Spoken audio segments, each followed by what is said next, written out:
প্রিয় ছাত্রছাত্রীরা, তোমাদের সবাইকে আমি স্বাগত জানাই। আজকে ক্লাস 11 এর পর্যায় সারণী আলোচনা করব। তা তোমরা পর্যায় সারণী সম্পর্কে প্রাথমিক ধারণাটা ক্লাস 10 এ পেয়েছো। আমি আমার ক্লাস 10 একটি ক্লাসে পর্যায় সারণী নিয়ে আলোচনাও করেছি।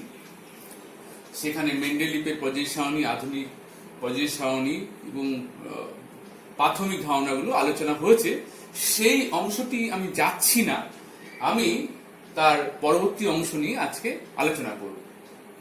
যারা ভিডিওটি দেখোনি তারা ক্লাস 10 এর ওই ভিডিওটি দেখে নিয়ে প্রাথমিক ধারণাটা আরো মজবুত করে নিও। তা আমরা পড়াবো ব্লক বিভাজন, পর্যায় সারণীতে ব্লক বিভাজন। আমরা ইলেকট্রন বিন্যাস শিখেছি ক্লাস 11 এর আগের ক্লাসে। ধরো সোডিয়ামের ইলেকট্রন সংখ্যা 11। এটা যদি ইলেকট্রন বিন্যাস করা হয় 1s2 2s2 2p6 3s1, তাহলে এই যে ইলেকট্রনটি, শেষ ইলেকট্রনটি যে কক্ষকে প্রবেশ করছে অর্থাৎ এস এ, এদের বলা হয় এস ব্লক মৌল। এস ব্লক মৌল। তাহলে এই যে কক্ষক অনুযায়ী, লাস্ট কক্ষক যে কক্ষকে ইলেকট্রন প্রবেশ করছে সেই কক্ষক অনুযায়ী আমরা ব্লক বিভাজন করতে পারি। তাহলে যেমন সোডিয়াম এস ব্লক মৌল হচ্ছে, একই রকম ভাবে আমরা যদি ক্যালসিয়াম করি তাহলে দেখবে 1s2 2s2 2p6 3s2 3p6 4s2, তাহলে 2 10 20। তাই দেখো এখানেও 4s এ দুটি ইলেকট্রন ঢুকেছে, তাহলে এটিও এস ব্লক মৌল। অর্থাৎ এস ব্লক মৌলে প্রথম দুটি শ্রেণী অন্তর্ভুক্ত, প্রথম ও দ্বিতীয় শ্রেণী। আমি ঠিক একটু পরে শ্রেণী এবং পর্যায় কিভাবে নির্ণয় করা যায় ইলেকট্রন বিন্যাস দিয়ে এটি আলোচনা করব।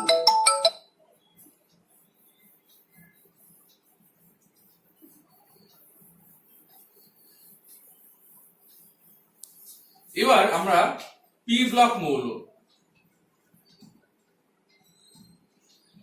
পি ব্লক মৌল আলোচনা করব।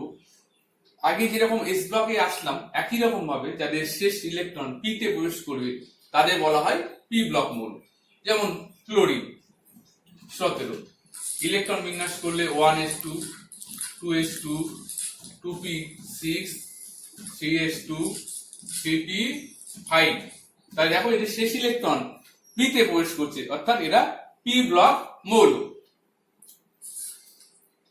এরকম ভাবে আমরা ব্লক গুলো নির্ণয় করতে পারি।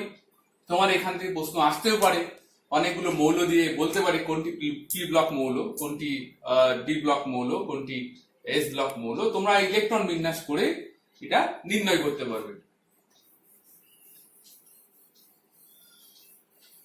এবার আমরা দেখি ডি ব্লক মৌল।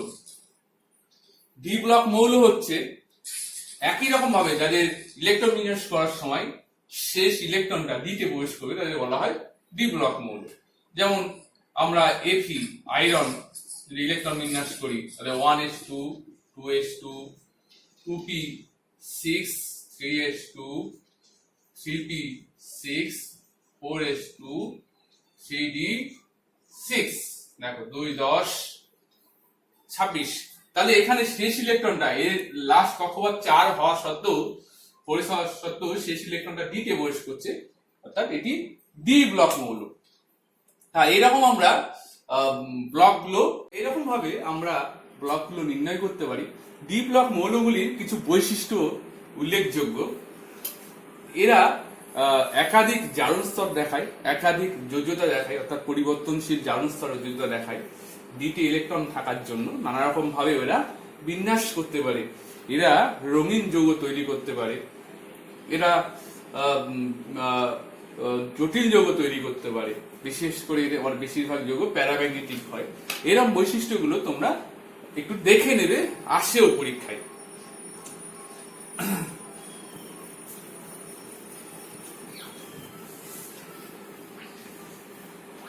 এ ব্লক মৌল যাদের একই রকম ভাবে শেষ ইলেকট্রন এফ কক্ষকে প্রবেশ করে তাদের বলা হয় এফ ব্লক মৌল। এটা 4f হলে তাদের বলা হয় ল্যান্থানাইড মৌল, আর 5f হলে তাদের 4f এ যাদের ইলেকট্রন প্রবেশ করে তাদের বলা হয় ল্যান্থানাইড মৌল। ল্যান্থানাইড মৌল এবং 5f এ যাদের ইলেকট্রন প্রবেশ করে তাদের বলা হয় অ্যাক্টিনাইড মৌল। অ্যাক্টিনাইড মৌল।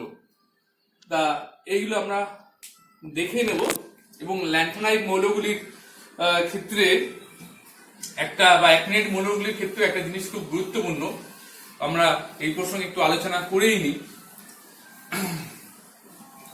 আর এই এফ ব্লক মৌলগুলির বৈশিষ্ট্য, এরাও জটিল যৌগ তৈরি করতে পারে, রঙিন যৌগ তৈরি করতে পারে এবং একাধিক জারণ দেখায়। তা এই তোমরা দেখেছো যে আমরা যদি কক্ষগুলির আকৃতি দেখি, এস পি ডি, দেখো এস বা এস, দেখো এস এর ইলেকট্রনগুলো বেশি ঘন সন্ধি বিশিষ্ট, পি গুলো একটু বেশি বিস্তৃত, ডি আরো বিস্তৃত।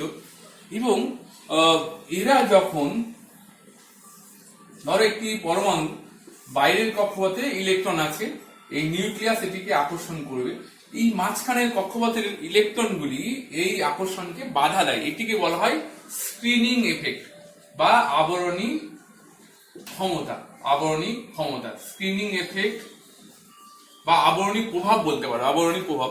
তা এস হচ্ছে ঘন সন্নিবিশিষ্ট হওয়ায় এস এর এই বাধা দানের প্রবণতাটা বেশি, এবং পি একটু বেশি ছড়িয়ে যাওয়ায় পি এর বাধা দানের প্রবণতা এস অপেক্ষা কম, ডি এর আরো কম বা এফ এর আরো কম। তাহলে স্ক্রিনিং এফেক্ট সবথেকে বেশি এস এর, তারপরে পি এর, তারপরে ডি এর, তারপরে এফ এর স্ক্রিনিং এফেক্ট সবথেকে বেশি।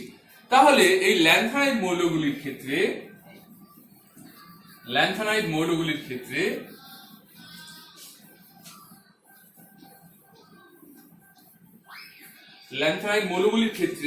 যদি আগের কক্ষপথে এফ ইলেকট্রন থাকে, তাহলে এফ তো নিউক্লিয়াসের আকর্ষণে কম বাধা দেয় বা স্ক্রিনিং এফেক্ট কম, তার ফলে এই ইলেকট্রনটা বেশি পরিমাণে আকর্ষণ অনুভব করবে এবং যার ফলে নিউক্লিয়াসের দিকে ও আসবে এবং আকার সংকুচিত হবে। এটাকে বলা হয় ল্যান্থানাইড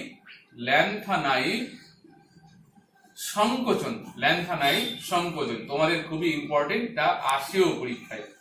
ল্যান্থানাইড সংকোচন, এটা অ্যাক্টিনাইডের ক্ষেত্রেও এই জিনিসটা দেখা যায়, অর্থাৎ যত পরিমাণে ইলেকট্রন বাড়বে তত সংকোচনটা বেশি হবে। আচ্ছা,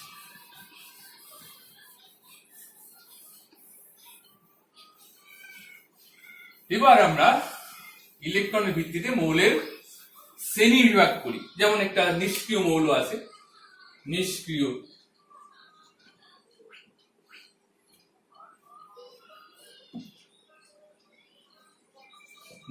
মৌল বা ইনার্ট মৌল। তোমরা জানো যাদের শেষ কক্ষপথে 8টি ইলেকট্রন দ্বারা পূর্ণ হয় তাদের নিষ্ক্রিয় মৌল বলা হয়। হিলিয়াম, নিয়ন, আর্গন, এগুলো দেখো যে এদের এনএস আর এনপি তে 8টি ইলেকট্রন দ্বারা পূর্ণ হয়ে থাকে। এখানে 2 আর এখানে 6, 8টি ইলেকট্রন দ্বারা পূর্ণ হয়ে থাকে, ওটা এরা নিষ্ক্রিয় মৌল।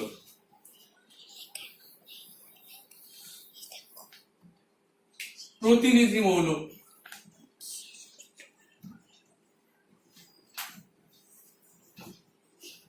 যাদের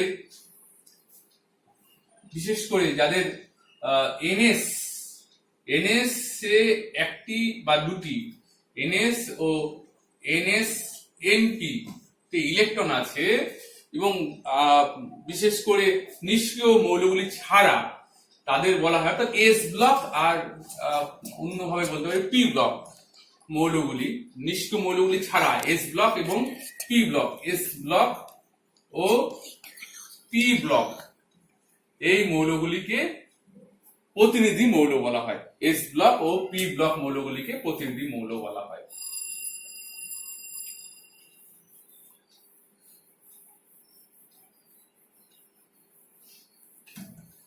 সন্ধিগত মৌল,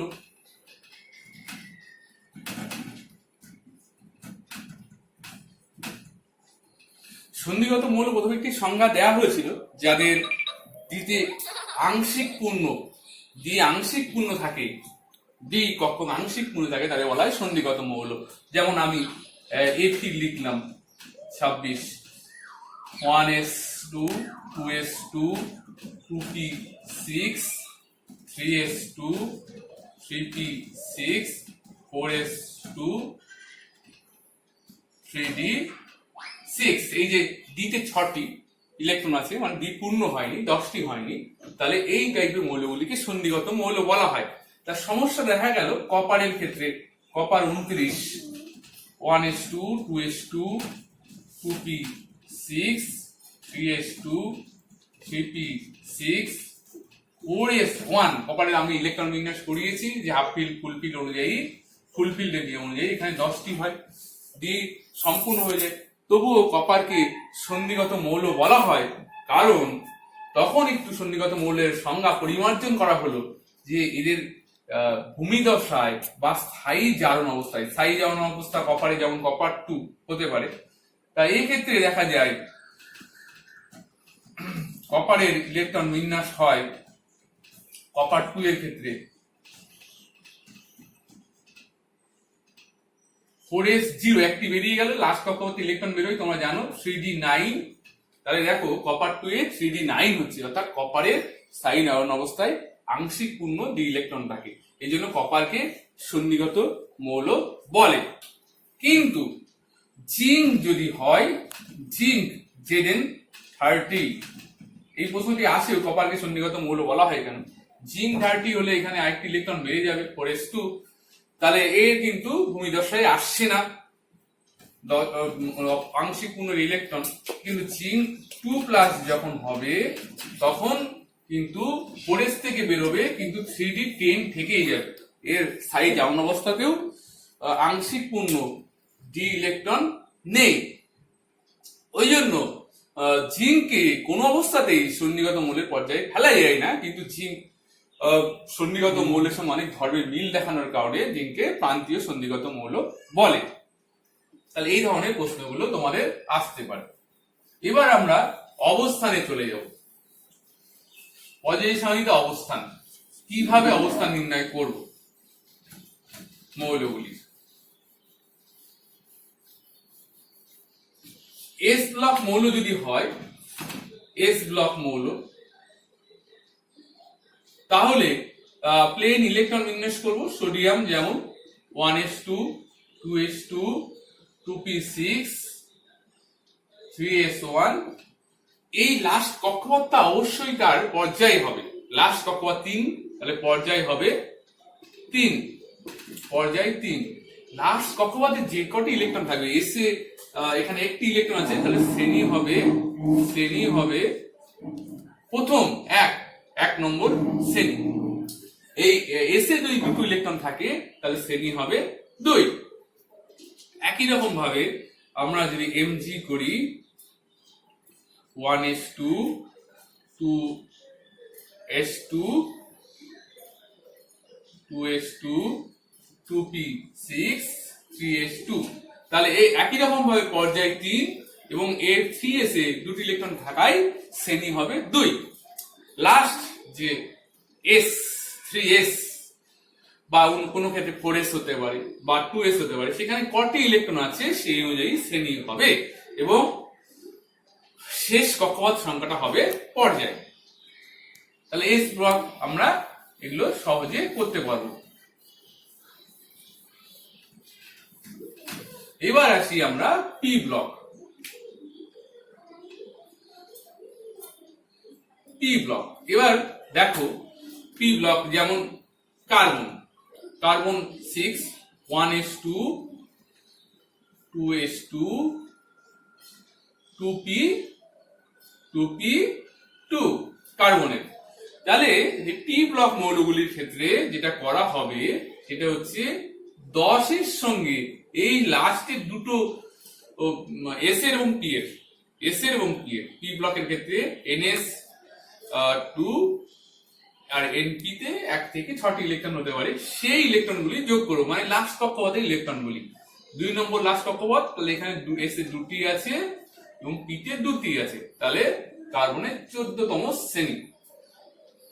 আর অন্যথায় যদি আমি দীর্ঘ পর্যায় সারণীতে না যাই, তাহলে আমরা বলতে পারবো চতুর্থ শ্রেণী। অর্থাৎ চতুর্থ শ্রেণীর সঙ্গে 10 দীর্ঘ পর্যায় সারণীতে 10 যোগ করতে হবে 14তম শ্রেণী।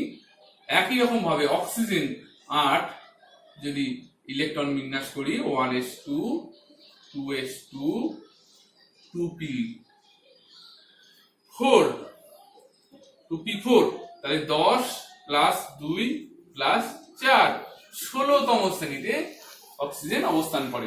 এবং পর্যায় এটা হলো শ্রেণী 16তম শ্রেণী। আর পর্যায় তো অবশ্যই এটার ক্ষেত্রে 2 হয়। পি ব্লক মৌলগুলির ক্ষেত্রে আমরা 10 যোগ করব শেষ কক্ষপথে ইলেকট্রনের সঙ্গে দিয়ে শ্রেণী সংখ্যা নির্ণয় করতে পারবো।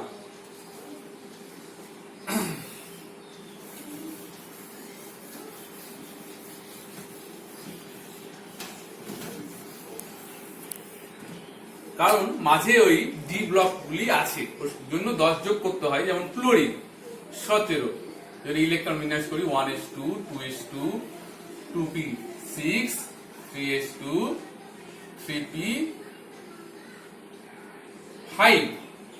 তাহলে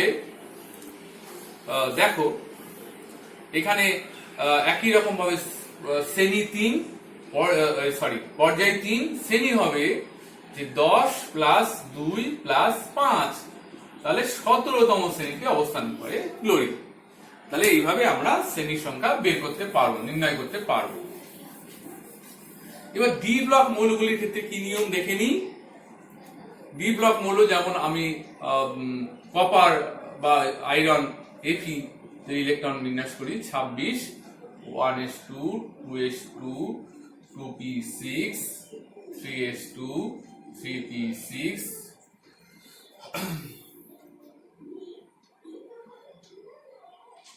4s2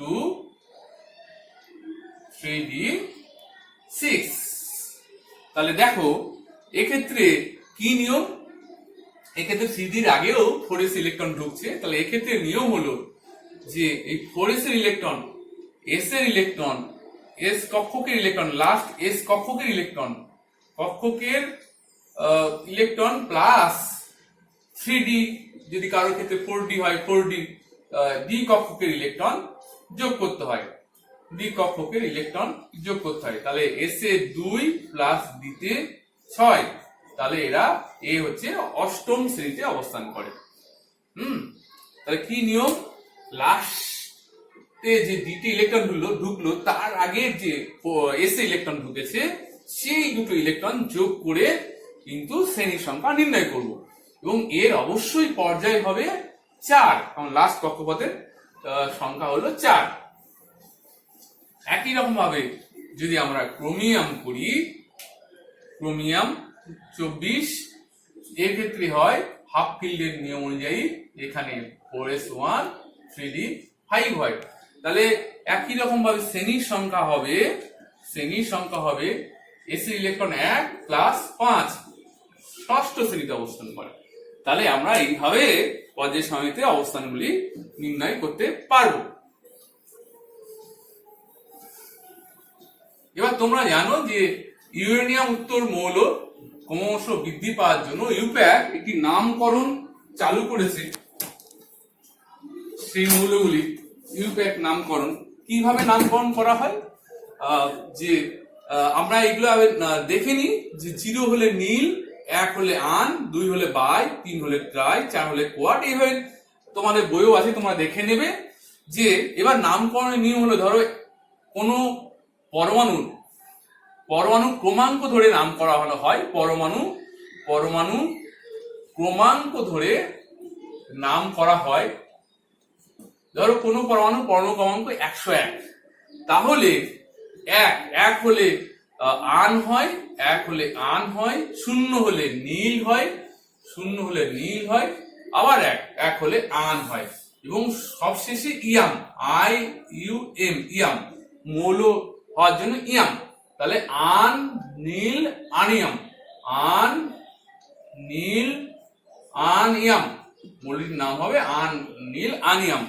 এবং সংকেত হবে এই এদের আদ্যাক্ষর দিয়ে আন, ইউ বড় হাতের, এন ছোট হাতের, আবার ইউ ছোট হাতের, এন ইউ, 101।